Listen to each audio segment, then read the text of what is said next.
So like every week, I'm continuing my journey on trying to torture myself by emulating Houdini in Blender, and this week we found this. I was scrolling through the Houdini tag on YouTube and I found John Coons, I think that's how you say his name, sorry if it's not. He was doing a stream where he was showing off a kind of a Krakatoa particle effect in Houdini, and I thought, I want to do that. And then, like always, I started doing it and I ended up with something completely different, but I gotta say, this is one of my favorite things I've ever made. And I would never in a million years have guessed that this was native Blender. And it is in fact just that, native Blender, no plugins. We're gonna do it together right now. So the very first thing that we're gonna do is spawn in the default cube because I deleted it. After that, we're gonna spawn in a sphere, exact same position. We're gonna take our cube, we're gonna come over here, we're gonna throw a subdiv on it because that's how we start every tutorial. Crank it up to maybe 3 or 4. Apply it, then we're gonna come over here, put a cast modifier on it, grab our object, cast a sphere, and we're gonna set this to 1. Now we're gonna take cast, we're gonna apply it, we're gonna delete our sphere, and bam, we've got a sphere with good topology. So believe it or not, we're actually going to start off today in the shader editor because all of this comes down to a shader. Don't get me wrong, there is going to be a simulation here. I'm not a miracle worker, however, this is cool. First things first, let's get the principled BSDF out of here and spawn in a principled volume shader. We're gonna plug that directly into the volume. We are gonna come back here and we are gonna spawn in a texture coordinate node as well as a mapping node. All right, so we're gonna connect our object into our vector mapping. Then we are gonna slide these over here. We're not gonna need them for a minute. So if we come up here and we switch over to cycles, GPU compute, and we throw on rendered mode, we can see our little volume sphere here. I'm going to drop in a light so we can see this just a little bit better, and immediately you're going to notice a couple of things. The first of which is that the density on this is super weird and it looks bad. So what we're going to do first to kind of start working on this is drop in a separate X, Y, and Z. We're going to plug our object directly into this, avoid the mapping. Mapping can kind of go up here for now. We're then going to drop in a map range node. For the moment, we're going to connect our Z value to the value input of the map range node. From there, we're going to spawn in a math node and we're going to set this guy to multiply. We're going to plug our result into the bottom value down here, our multiply into our color ramp, and then color ramp into another multiply, this time the top value. We're going to plug this into our density. Now you can see that we've gone through all of this and we've only made things worse. So what we're going to do is we're going to drag these down to the center. We're going to clamp things off super hard here. Maybe clamp's not the right word, but we're going to drag these into our center and we are going to crank our density value up here. Maybe something like 30-ish, maybe 35. What we've done with creating this little node structure here that I kind of glossed over while we were making it is we have separated the light path from our object through the XYZ coordinates into a map range node, right? We are then multiplying our output, condensing it through the color ramp, then multiplying it again and plugging it into our density. So the first part of this node setup comes from a bad normals video. I don't want to sit here and break all of it down because he does a much better job than I could ever do of explaining to you how this all works. The man is a genius. However, I saw this tutorial a long time ago and I've just been doing it ever since without fully understanding what all goes into it. Just know that it works and it's genius, and this man's very smart, much smarter than any of us will ever be. So something we've got going on here is you can see that we've only got the very utmost top part of our sphere is visible with our volume, and we definitely want more than that. So we're going to come down to our map range and I'm just going to plug in some numbers from a previous project file that I know work. We're going to go -3.1 and bam, you can already see we're getting a lot of our sphere back. 5.8 and now it's gone. Awesome. 7.4 and -7.4. Now at this point, we've got our sphere back and we have full control over our XYZ values. So once you have the kind of basic bad normal setup here, we're gonna start adding in the detail and doing what I've been playing around with for the past week to achieve the results I did. We're going to add in a vector math node. We are going to set this to length. We're gonna plug this into the top value of our first multiply. We're gonna see that disappears. Don't worry about it, that's fine. We're gonna spawn in another vector math node. I'm just gonna take this one here, and we're gonna set this guy to multiply. We're gonna plug that into our length node. Then where things start getting fun, we are going to make a Musgrave texture. We're gonna plug this into the top value of our multiply. Then we are going to set the top value of our multiply to 1. I promise I will break this all further down in a minute, but as you can see, just setting that to 1, we've already got some very cool abstract shapes going on here. But if we're being honest, this doesn't look very much like smoke. This kind of just looks a lot like a noisy material. What we're gonna do is we're gonna steal this multiply node here. We're gonna set this back to 0. So we're gonna go ahead and spawn in a mix node. If you are in anything below Blender 3.41, use a mix RGB node. We're gonna plug that into the top value of our multiply here. Then we're gonna spawn in a noise texture. This is gonna help with some of our smoke look. We are gonna plug our vector into our vector and our noise into A. We are then going to duplicate our noise and we're gonna drag it down here. We're gonna drag this color all the way up to our multiply here. And we can see we're getting a little bit closer. We've got something that resembles smoke just a little bit more, but it's still not quite there. So we're gonna come up here and we're gonna spawn in another math node and we're gonna set this one to arctan 2. And we're gonna take our value here and we are gonna plug this one into here. We're gonna switch these around real quick. So A and B. Now let's start playing with our noise textures here. Actually, I wanna set that one up real quick. Just plug the vector into the vector. Now for our top one, again, I'm just gonna take values from another project file that I know work. We're gonna go with 19.3, 2, 1, and 0. For our bottom one, we're gonna go with 1, 15.48, and 0. Now we've definitely got like some smoky choppiness going on here, which I think looks super cool, but it's not quite what we're looking for still.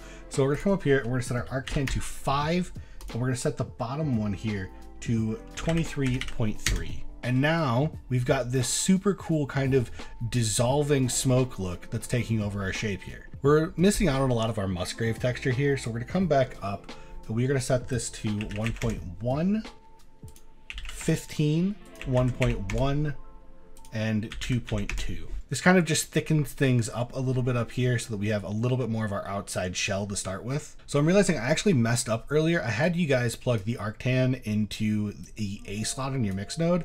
You're actually gonna wanna plug that into value. We're gonna take our vector and we're gonna plug that into our A value. It's only a minor change for the moment, but that's actually kind of important to the effect. So now that we've got our basic setup here going, I kind of want to break this down and show you what we're doing.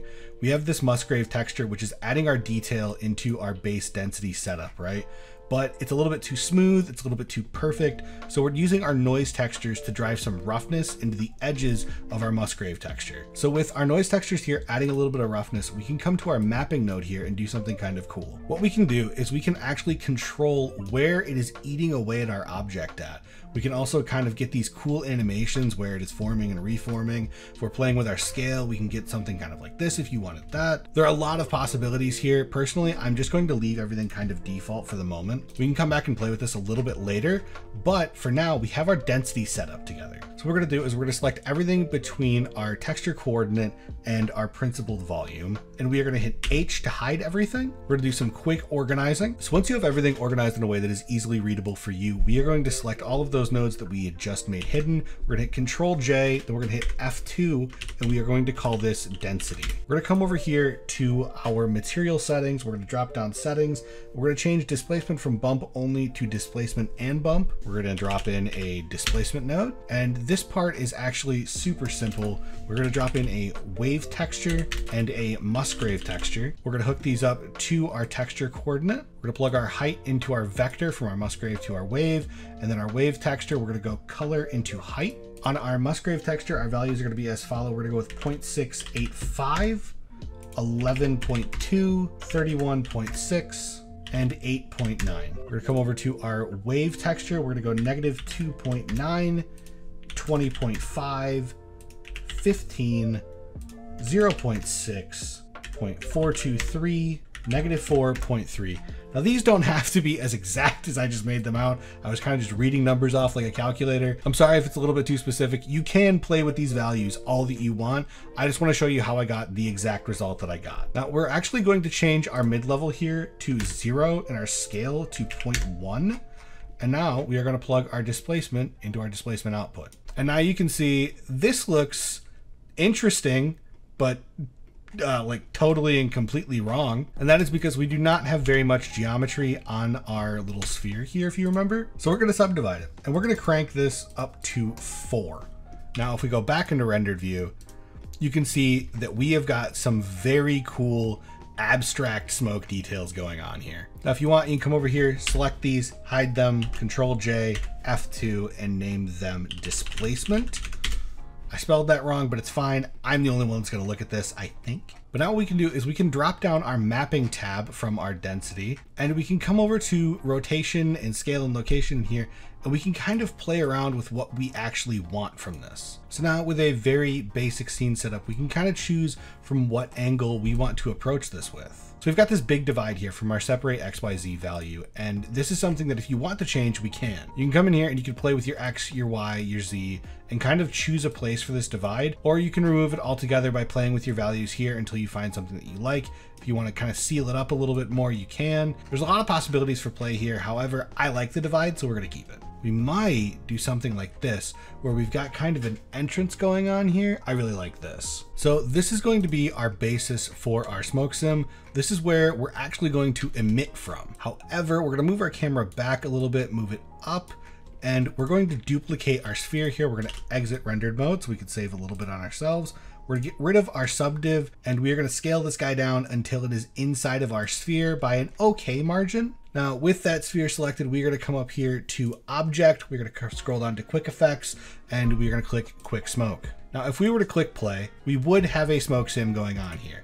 However, it would not look very good. So we are going to do a couple of things to this smoke sim. So what we're going to do while we're working on this, we are only going to turn our resolution divisions up to 60. We are actually going to crank this all the way up to 256 for the final bake. So we're going to come down here and we're going to click adaptive domain. We're just going to leave everything default. We're going to turn on dissolve, except this dissolve is too fast. So we're going to set it to 20. A lot of these settings I actually reintroduced to myself while learning about this project. And this tutorial I found to be incredibly helpful. There's so many smoke tutorials out there, but this one actually breaks things down in a way that is comprehensible. It's only 30 minutes long, which is great. Some of them are 2-hour-long streams. This tutorial is very good, and if you want to understand the basics of smoke sims and how they work, I would recommend going and watching it. But since that's not what we're doing, and we're trying to make Blender look like Houdini because we want to make our computers mad, we are going to come over here, we're going to turn on our noise, and we're going to leave this at 2 for now, but we are going to come back and change this to 3 for our final bake. We're going to set our end frame to something like 50. We really do not need that many frames for this, especially since we are only going to be doing a still. So now if we let our timeline play here, we can see it's a little bit slower,